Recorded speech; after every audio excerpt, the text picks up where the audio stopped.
Plastic talaga to. Last na po, ma'am, may endorsement din sa inyo si Diba? Senator Robin. Ibig po ba sabihin, lilipat na rin kayo sa PDP laban or independent pa rin?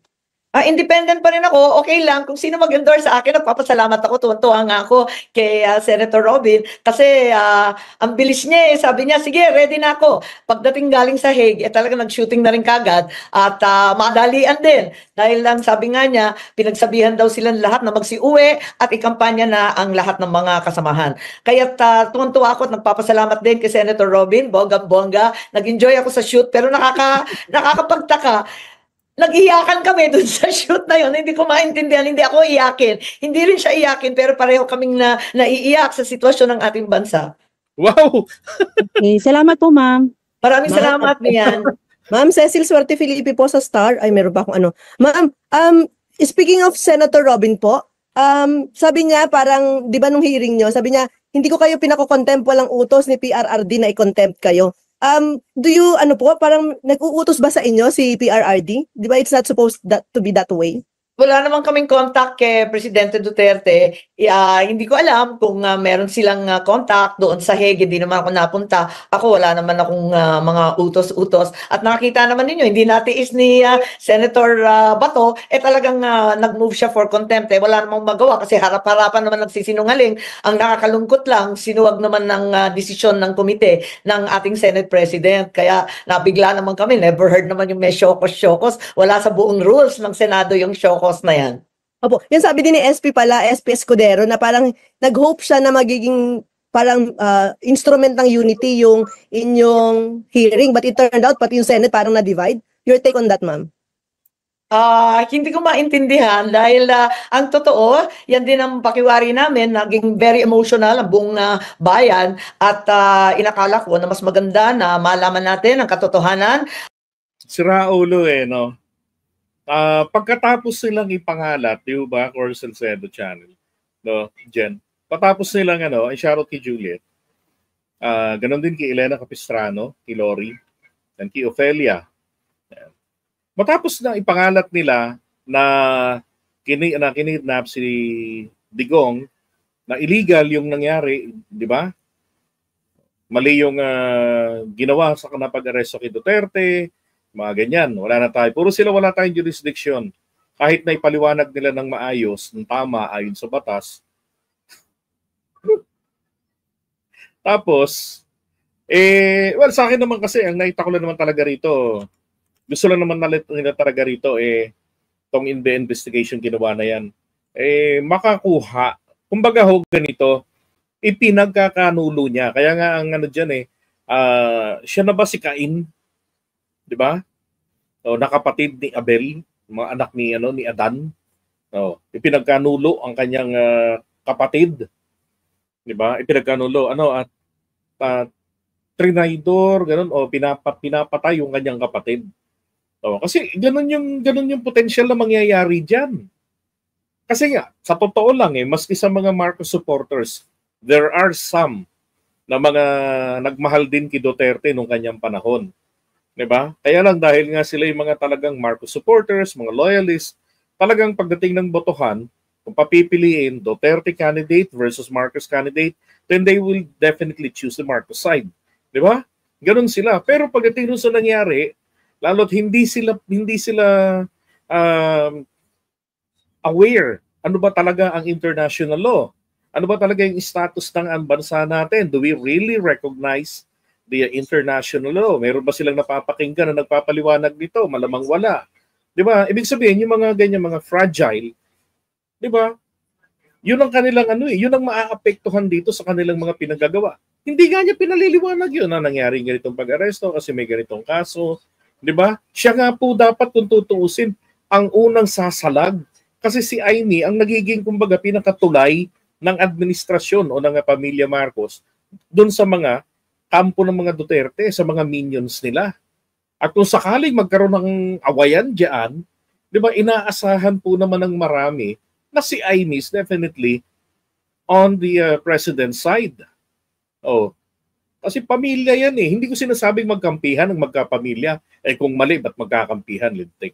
Di ba? Pero ang sinasabi ko dito, is sa kalinawan ng isipan ng taong bayan. Kaya nga sinasabi ni Cheese diyan sa hearing nila, he was hoping na yung hearing na yan magamit para maging malinaw ang lahat, magkaroon ng maka-move on, malaman ng mga tao what's the legality behind this, 'di ba? Kay Amy pala baliktad. Hindi niya gustong malaman kung ito ba ay legit. Lumilitaw po in my poor understanding, ang gusto niyang malaman dito, marinig, ay may magsasabi dun sa mga in-interview nila, sa mga in-invite nila kay Boying na na pinulitika ito ng Pangulo. Yun ang gusto nilang marinig dun eh. Para saan? Ang resulta nito, gagamitin yan pang-impeach sa kanyang kapatid. Pagka nagka-leche-leche tayo sa Kongreso, nagka-leche-leche tayo dyan uli sa Senado. Di ba? Pagka nakapasok yung 4 na mga kamoting kandidato ng mga Duterte, nagpapagamit siya. Di ba? Isang mangga na nagpapagamit. Lang niya, Amy.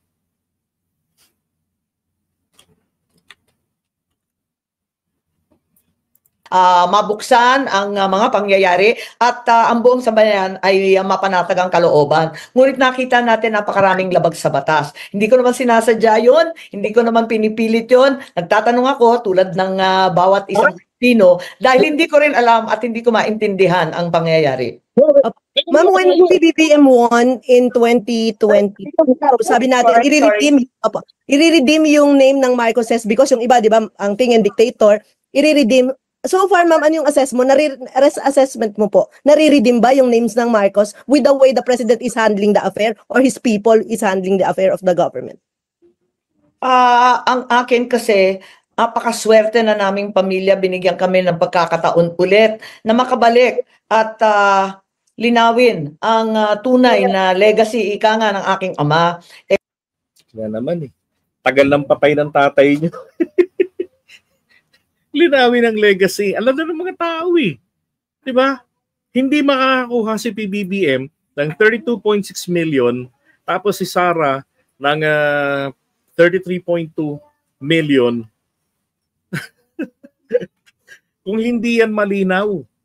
Yung boto ng 2016, mas marami ang mga dilawan, yung mga anti-Marcos, kumunti nung panahon ng 2022. So hindi na issue yung legacy ng tatay ninyo. Di ba? Hindi na issue yun. Ang dapat ginawa niya rito, sinamantala niya po eh. Na tawag dito na kung redeem lang naman, sinamantala niya na maging maayos yung trabaho sa politika ng apelidong Marcos. Hindi yung may parang ahas ang galawan. 'Di ba? Papanigan yung mali. Dapat nung una pa lang nagaganyan ng behavior ng mga Duterte. Una na siyang sumalansang kay Digong eh. Lalo na nung nasa Davao siya noon.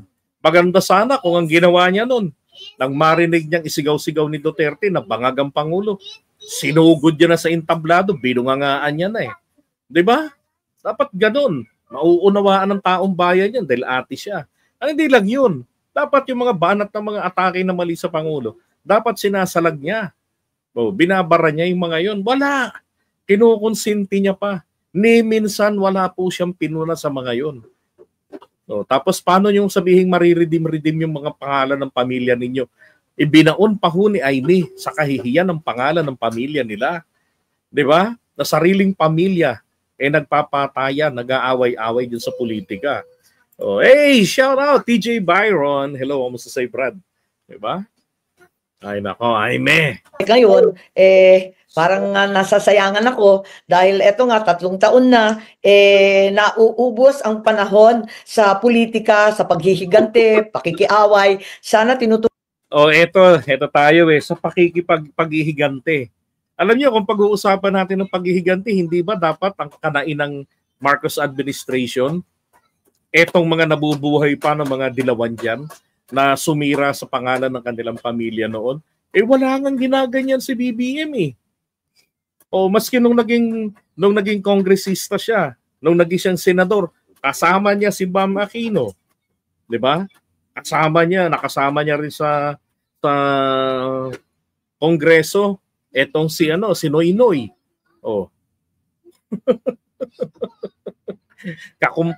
kumparihan yan. Tapos kalaro niya sa barilan yan. Sila yung merong merong member nung KKK ni Noy Noy noon eh. Yung yung kabarilan eh. KKK ang tawag doon eh. Nakalimutan ko eksakto yung ibig sabihin nun eh. Pero alam yan sa kabarilan yan, ganun. Parang kung merong Kamag-anak Incorporated, meron namang merong KKK, yung mga katropa ni Noy Noy sa paborito niyang gawin ng barilan. Kaya nga merong BBM tawag dito, yung shooting competition, dahil yan ang mga hobby nila.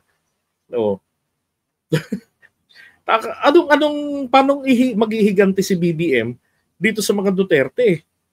'Di ba? Unang-una nagkataon may mandamiento de arresto eh. Ang gusto kong mangyari rito ni Amy, pilipitin ni PBBM ang katotohanan na may kaso si Duterte sa ICC. Pilipitin ni PBBM ang katotohanan na legal yung nangyaring pag-aresto. Dahil meron pa tayong isang batas dito which is the local law natin. Ito ho yung IHL, International Humanitarian Law.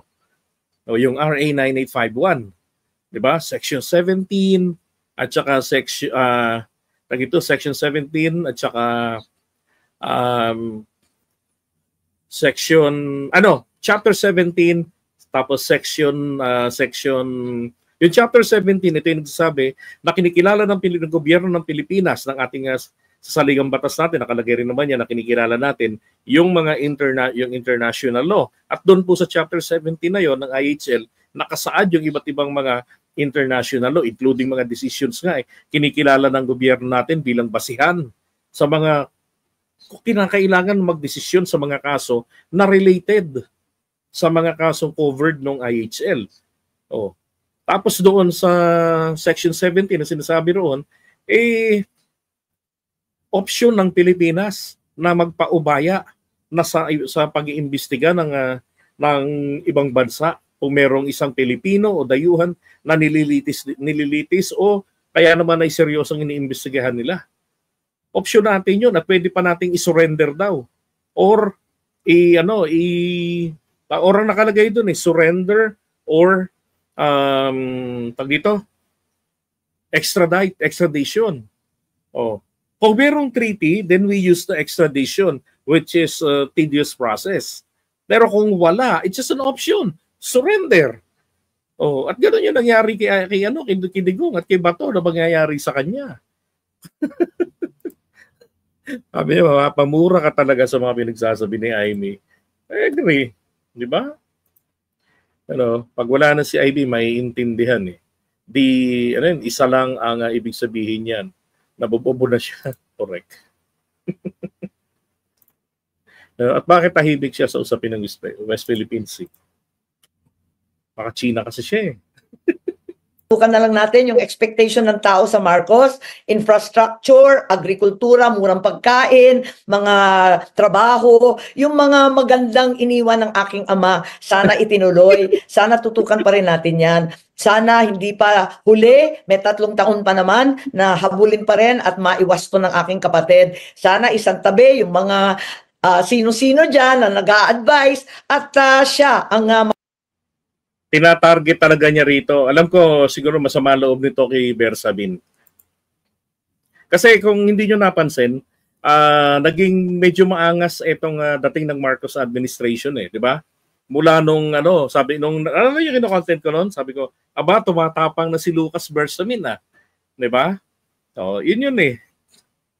Magsabi dahil yan ang turo ng yun lang naman ang isa sa mga matinding advisor dyan ni PBBM at saka etong si Enrile. aking ama.